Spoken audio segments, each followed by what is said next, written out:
Prezados alunos, bom dia. Nós estamos dando início nesse momento à nossa quarta webconferência.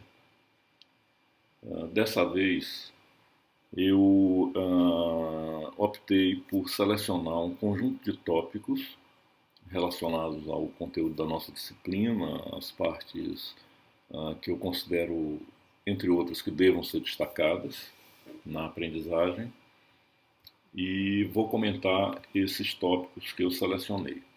Okay? O primeiro tópico diz respeito à natureza do conhecimento científico.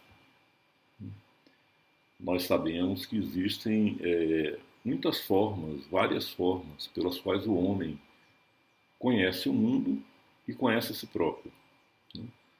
Na forma sensorial, pelos nossos sentidos, aquilo que a gente apreende de uma maneira natural pelos nossos sentidos, as formas artísticas, as formas filosóficas, a sabedoria popular, que é um conhecimento de extrema importância na história da humanidade e que tem relevância, inclusive, para os dias de hoje, para todos nós. O conhecimento religioso, a forma de conhecer a realidade das religiões, que tem seu sentido. E, finalmente, a forma científica.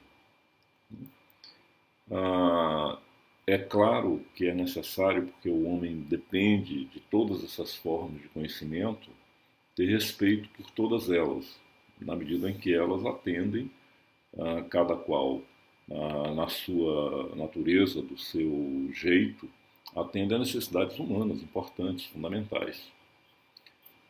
O conhecimento científico, no entanto, se diferencia das outras formas de conhecimento por alguns aspectos, que são importantes.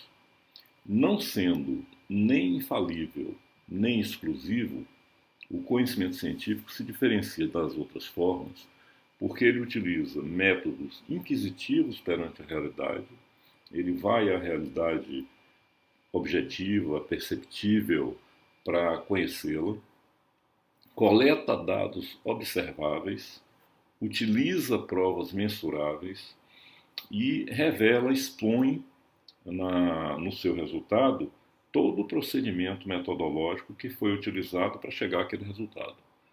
Isso é o que caracteriza e diferencia o conhecimento científico das demais formas de conhecimento.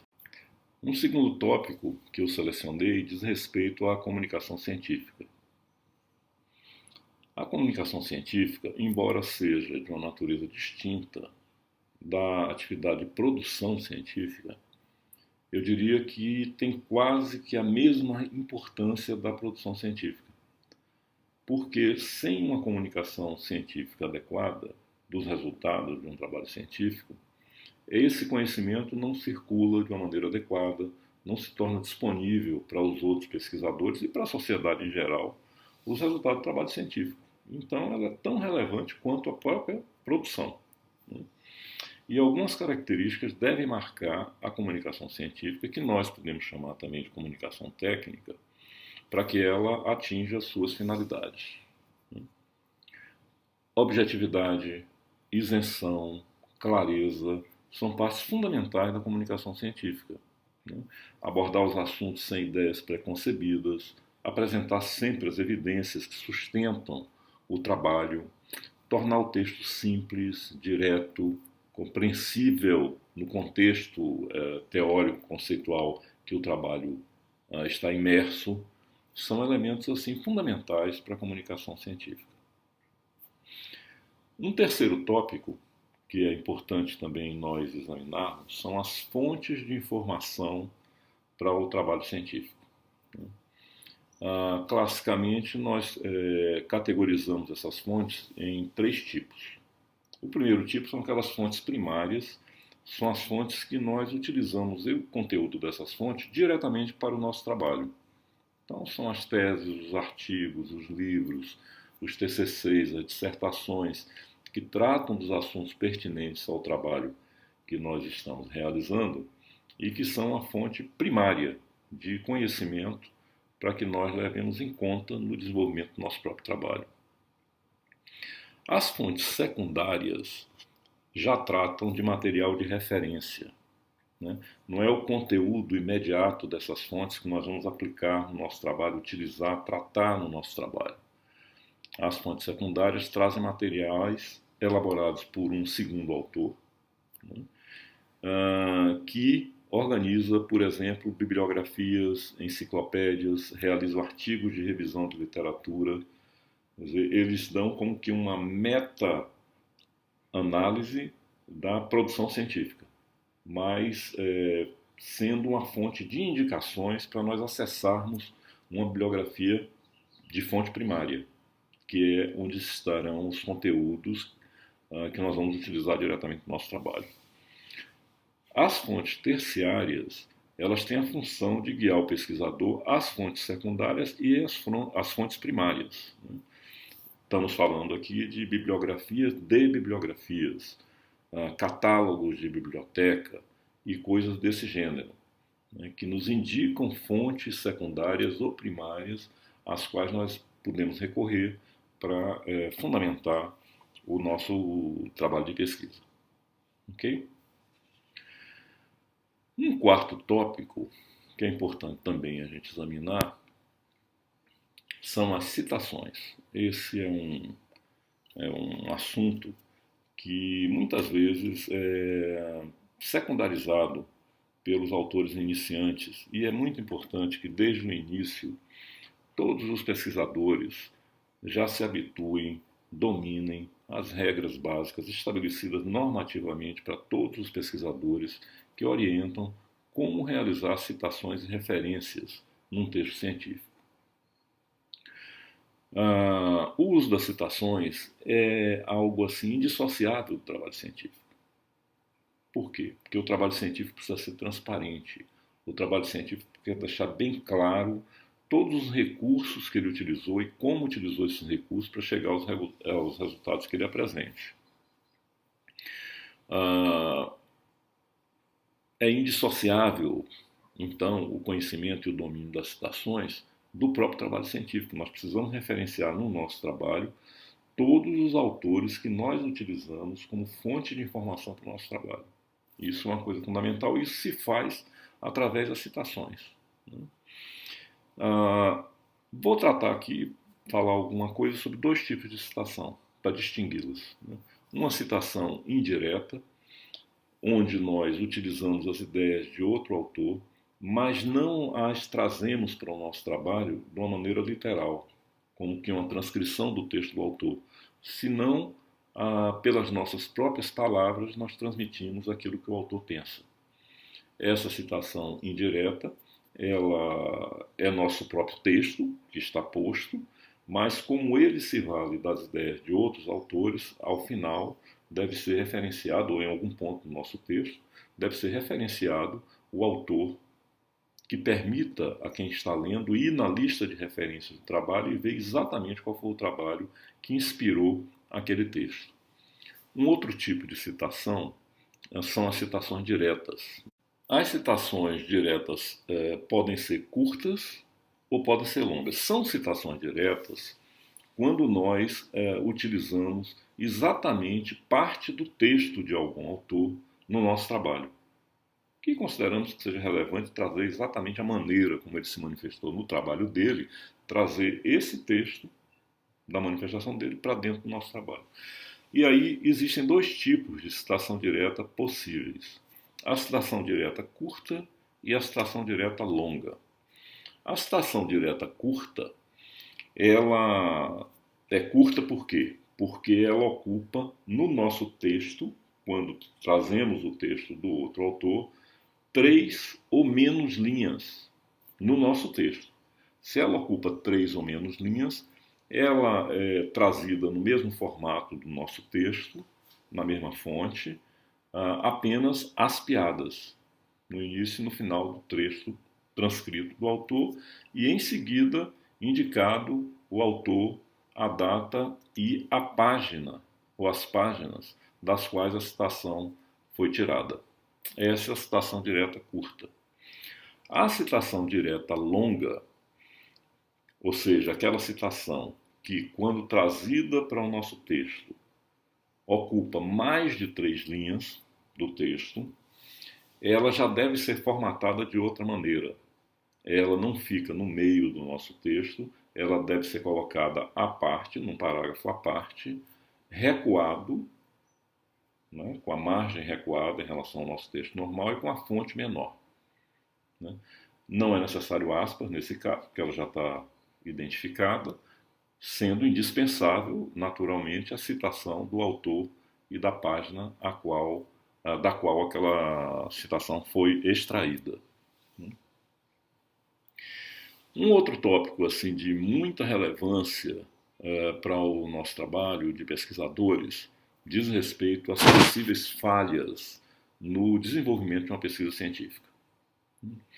E aqui nós vamos fazer uma categorização em 3 níveis. Um primeiro tipo de falha é o erro. Né? O erro pode ser definido como a apresentação de dados incorretos de maneira não intencional, de maneira muitas vezes inconsciente. É um erro, é uma falha, pode comprometer sim um trabalho científico, mas é um erro. Não envolve diretamente nenhum aspecto ético. As duas outras categorias de falhas na produção científica envolvem questões éticas, são, portanto, bastante mais graves. O segundo tipo, então, de falha na produção científica e que contraria preceitos éticos é a fraude. A fraude entendida aqui como a divulgação inventada de forma consciente, intencional, com o objetivo de passar como cientificamente verdadeiro teorias ou objetos de estudo que não têm uma base científica real. Né?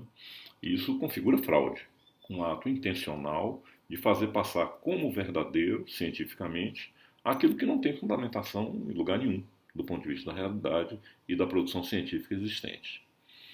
E o terceiro caso, eu diria até o caso mais comum, e o caso em relação ao qual os pesquisadores e as instituições relacionadas à pesquisa têm desenvolvido uma grande atenção e uma grande verificação, uma grande fiscalização, são os plágios, as formas de plágio. As formas de plágio variam muito, mas todas elas implicam utilizar trabalhos que não são aquele trabalho que o autor está produzindo no seu próprio trabalho, utilizar trabalhos de outros, no seu próprio trabalho, sem fazer a citação, sem fazer a referência de que fez isso. E então aquele conteúdo é apresentado para quem lê inadvertidamente, como se fosse do autor que escreveu o artigo ou a dissertação. Né? Por exemplo, reproduzir citação de outros trabalhos sem mencionar a fonte. Você copia um trecho do outro trabalho, coloca no seu e não informa que aquilo foi retirado do trabalho X ou Y. Passa como seu. Isso é vamos dizer assim, um atentado a um preceito ético fundamental, né?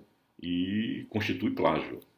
Como constitui plágio também se apropriar de ideias de outras pessoas sem dar os créditos de autoria. Não é só a citação literal, a cópia literal, mas a apropriação de uma ideia importante de um outro autor, mesmo que não seja sobre a forma literal, trazida para o nosso trabalho sem a indicação da fonte daquela ideia, constitui também, sim, plágio.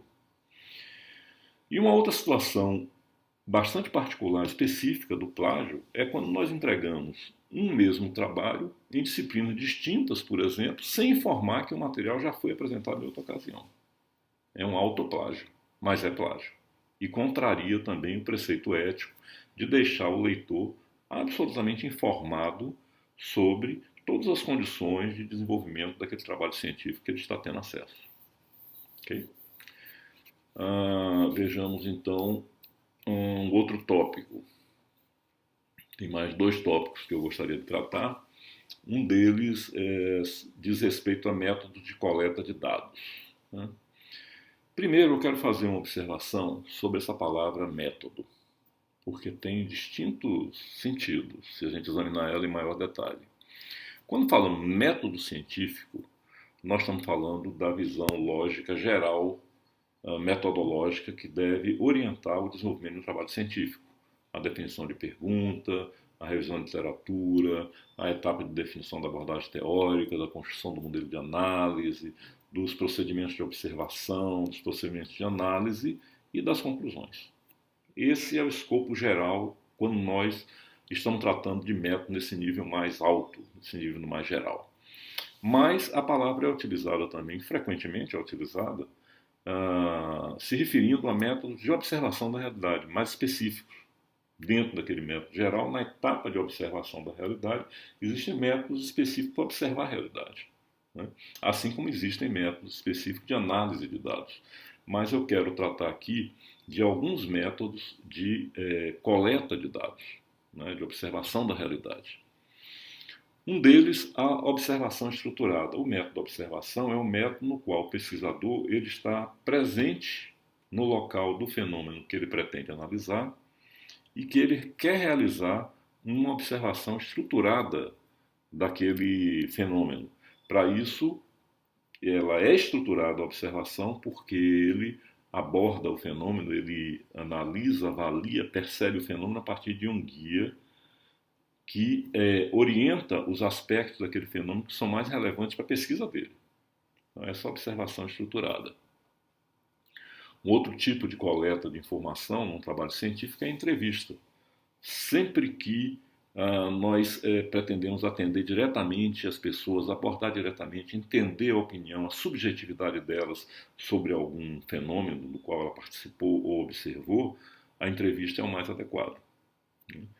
A entrevista ela pode ser mais ou menos estruturada, mas ela sempre tem uma característica de dar espaço para o pesquisado para expressar sua subjetividade, sua percepção de uma maneira mais livre do que em relação, por exemplo, ao questionário, que é um outro método de coleta que eu vou abordar. O questionário ele pode envolver vários tipos, eu vou tratar rapidamente aqui de 3. Questionário com questões fechadas, né? Questionário que solicita respostas e apresenta as alternativas de resposta para que a pessoa se posicione em relação àquelas alternativas. O questionário baseado em questões fechadas e abertas, sendo questão aberta aquela em que é solicitada a pessoa que está sendo abordada que explicite o seu pensamento, a sua posição em relação a um determinado aspecto, a uma determinada pergunta. E ainda um questionário baseado em questões relacionadas, quando uma questão, dependendo da resposta a uma questão, o questionário orienta a aplicar uma questão subsequente ou pular aquela questão para aplicar uma outra. As questões dentro do questionário estão relacionadas e dependem umas das outras. Além disso, nós temos um outro método de coleta de dados, que é a coleta documental, pela qual nós acessamos documentos, materiais, conteúdos existentes, formalizados sobre o fenômeno que nos interessa e trabalhamos a partir das informações dessa coleta de dados. Então, essas são as formas, assim, algumas formas de métodos de coleta de dados que é importante a gente ter atenção, porque cada pesquisa, eu diria melhor, cada variável que a gente estabelece num projeto de investigação terá uma forma de coleta de dados mais adequada à natureza daquela variável. Okay? E, finalmente, eu quero abordar a questão dos resultados, da validade dos resultados da investigação. É um aspecto que eu considero interessante chamar a atenção. Quando nós estabelecemos uma pesquisa, uma hipótese, é uma das formas de nós organizarmos uma pesquisa, desculpa, quando estabelecemos uma hipótese, o fato do nosso trabalho negar aquela hipótese, foi ao campo, verificou os dados e viu que aquela hipótese não é verdadeira. E pode concluir com segurança que aquela hipótese não é verdadeira. Isso não torna o trabalho científico irrelevante, porque ele agregou um conhecimento. O conhecimento de que aquela hipótese que foi testada se revelou não verdadeira. Esse é um conhecimento válido, conhecimento relevante, e o trabalho não perde relevância por chegar a essa conclusão. O trabalho vai ser considerado praticamente irrelevante quando os dados que ele utilizou forem irrelevantes, inconclusivos ou insuficientes, que não permitam você nem confirmar nem refutar a hipótese. Aí, nesse sentido, nós podemos dizer que o trabalho é irrelevante e esse problema seguramente é causado pela base com que nós formulamos a hipótese de pesquisa e pelos procedimentos que nós utilizamos para coletar e organizar as informações, os dados da realidade para realizar a análise. Eu espero que essas colocações tópicas contribuam para a reflexão de vocês. Estimulo que vocês façam revisão completa do e-book da disciplina, com base nos conteúdos que nós assinalamos e com ênfase nesses aspectos que nós estamos aqui destacando, e que tenham uma boa sorte e concluam da melhor maneira possível o curso. Um bom trabalho e até a próxima.